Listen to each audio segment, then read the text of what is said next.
Ciao, sono Carlo Trevisan. Per chi non mi conoscesse, sono un regista e socio della casa produzione indipendente Dream Factory Studio. Oggi parleremo di questo.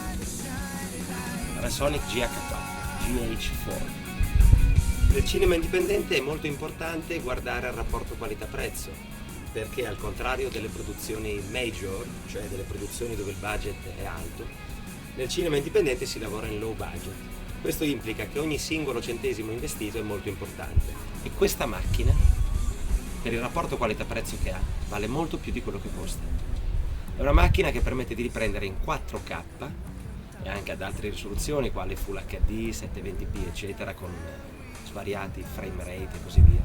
Comunque riesce a fare il 4K. Il 4K prima era un'esclusiva delle macchine molto, diciamo, high budget o comunque prosumer di un certo livello. Sin da prima dell'uscita di questa macchina mi sono guardato numerosi video, fra cui tutorial, test e quick setup, in particolare quello di Griffin Hammond. Questo perché la macchina ha un manuale che fra cartaceo e DVD supera le 400 pagine. Si può sicuramente provare a leggere, ma non sono poche. E quindi è molto utile, secondo me, un video come quello che sono andato a realizzare, dove spiega in pochi passi, mostrando il display, come fare un setup della macchina funzionale e rapido, utile un po' a tutte le esigenze.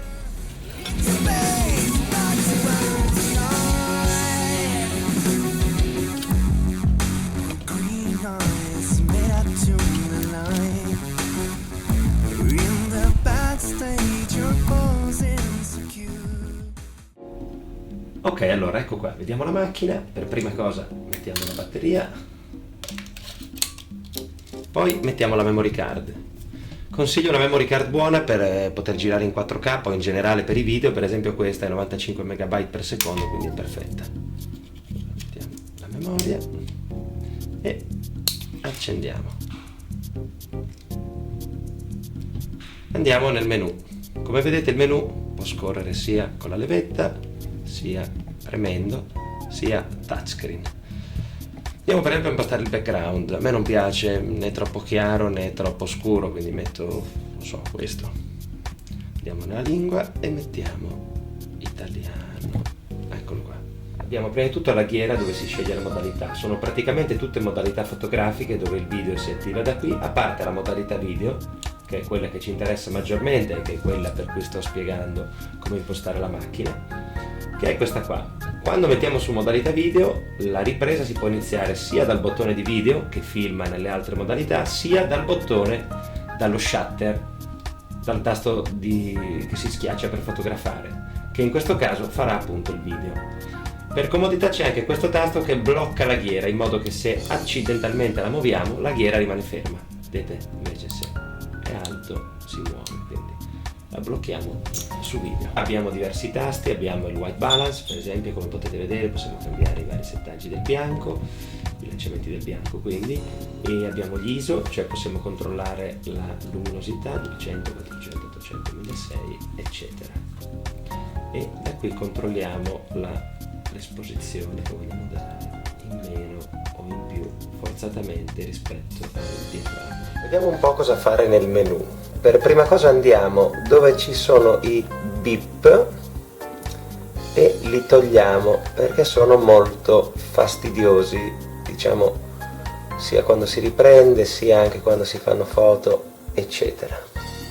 Esiste anche, se vogliamo togliere i beep, una modalità silenziosa che si può attivare dal custom menu. Ecco, solo che a me non piace perché, come vedete, c'è questa icona che compare sullo schermo che è abbastanza fastidiosa. Andiamo nel menu della videocamera, andiamo sulla modalità di esposizione e mettiamo su manual. Sicuramente per fare video è la più comoda di tutte. Ora andiamo su stile foto, poi anche lo stile dei video che faremo. Ci sono diverse modalità, quindi c'è standard, vivida, naturale, monocromatica, panoramica, ritratto, personalizzata, gamma dinamica Cine-Light, video Cine-Like. Ecco, le due più utili per chi fa video sono video Cine-Like e gamma dinamica Cine-Like. Un'altra cosa da fare è di andare nell'autofocus continuo e di toglierlo, perché quando si fanno video chiaramente non è comodo. Un'altra nuova funzione molto interessante della Panasonic GH4 è la possibilità di andare a toccare gli highlight shadow, cioè intensificare la luce o le ombre per avvicinarci al RAW, per avere più controllo d'immagine, come gli stop della Red più o meno. Ecco, qui abbiamo lo standard, quello che lascia l'immagine abbastanza neutrale, poi abbiamo dei preset che fanno diverse cose come intensificare il contrasto, ridurlo eccetera. Poi abbiamo, ecco, la possibilità di personalizzarlo. Per personalizzarlo andiamo a regolare con i dials, con le ghiere che abbiamo sulla macchina, mandiamo giù gli highlight, andiamo su shadow e direi che siamo a posto. Così abbiamo un massimo controllo dell'immagine e possiamo veramente lavorarci sopra in post produzione. Questo ci darà il dynamic range, diciamo, più alto che possiamo avere con questa macchina.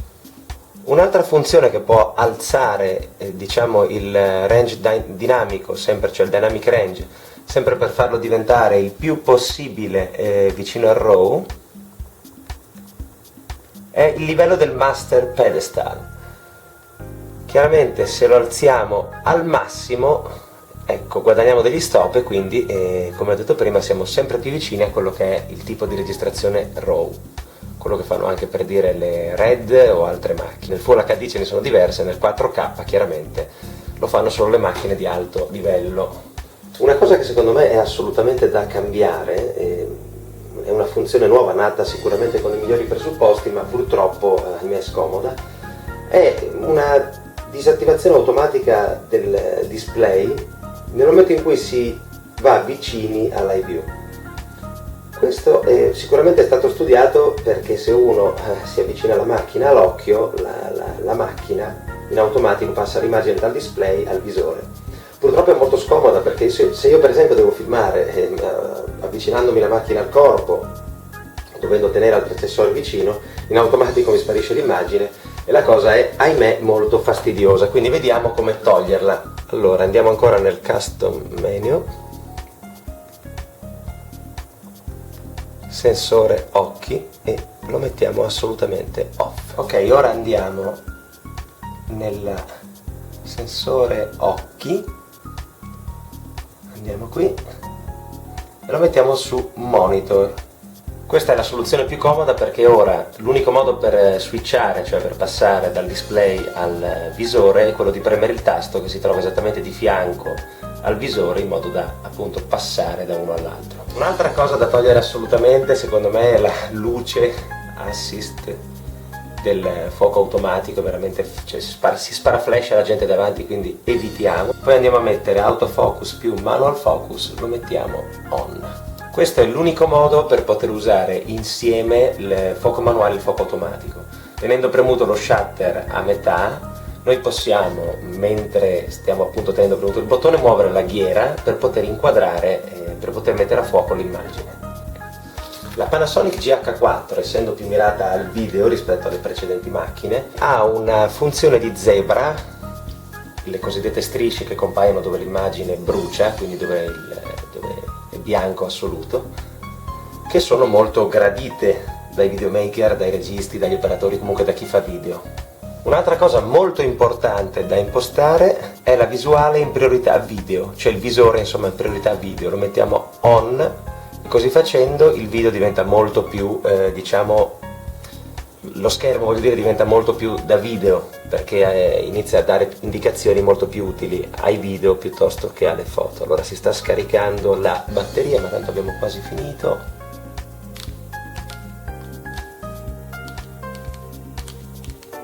Un'altra cosa importante da mettere è lo scatto senza obiettivo. Ovviamente lo mettiamo on perché a cosa serve? Sicuramente non perché andiamo a scattare senza obiettivo, ma perché se mettiamo una lente che comunque non comunica bene elettronicamente con la macchina, abbiamo bisogno di far sì che la macchina scatti lo stesso senza sentire appunto l'obiettivo. Può servire anche se vogliamo togliere leggermente la lente e operare in maniera creativa con questo. Io non ne sono pratico, però so che c'è chi lo fa. Un'altra cosa da fare, secondo me fondamentale, è andare nelle opzioni e abbassare il frame rate dell'eye view, perché fondamentalmente a cosa ci serve avere 60 frame al secondo nell'eye view? Allora togliamoli perché chiaramente consumano più batteria, così viene consumata la metà della batteria e noi non cambia assolutamente nulla. Vediamo di capire come poter utilizzare il 4K, perché andando nel menu senza cambiare nulla nelle impostazioni ci troviamo solo nel Full HD. Quindi bisogna andare nella finestra 5 del setup, andare sulla frequenza e spostarla. Allora Panasonic questa volta rispetto alle altre macchine che faceva sempre, dove faceva due versioni, quella per il mercato americano che è NTSC e quella per il mercato europeo che è PAL, ha fatto tutto in una macchina unica, quindi si può scegliere sia NTSC che PAL.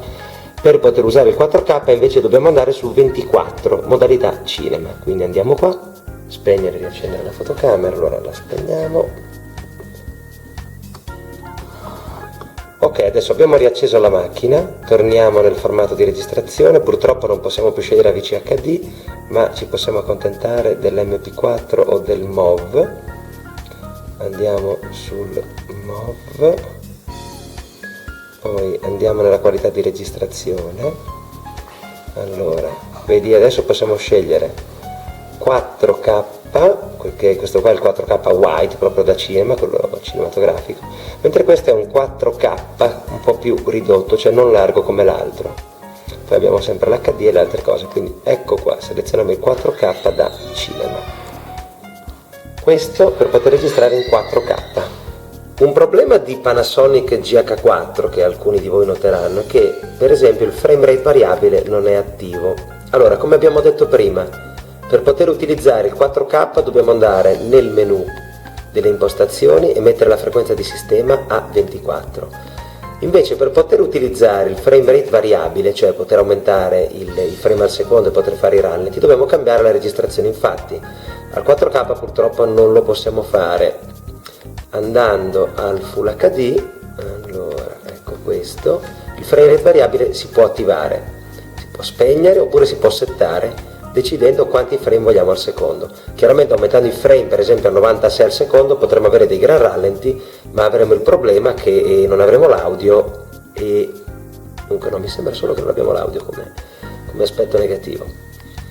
Comunque se non servono i rallenti questa funzione non ha necessità di essere attivata. In ogni caso ricordiamo, per il top della qualità bisogna andare sul Cinema 4K, che è il primo di questi. Allora, siamo arrivati alla fine del video, stiamo registrando questo piccolo esempio con la GH4 in 4K, quindi volevo ringraziare mio fratello Lambert, Amedeo, e vi salutiamo. Ciao! Sei incredibile, proprio perfetto.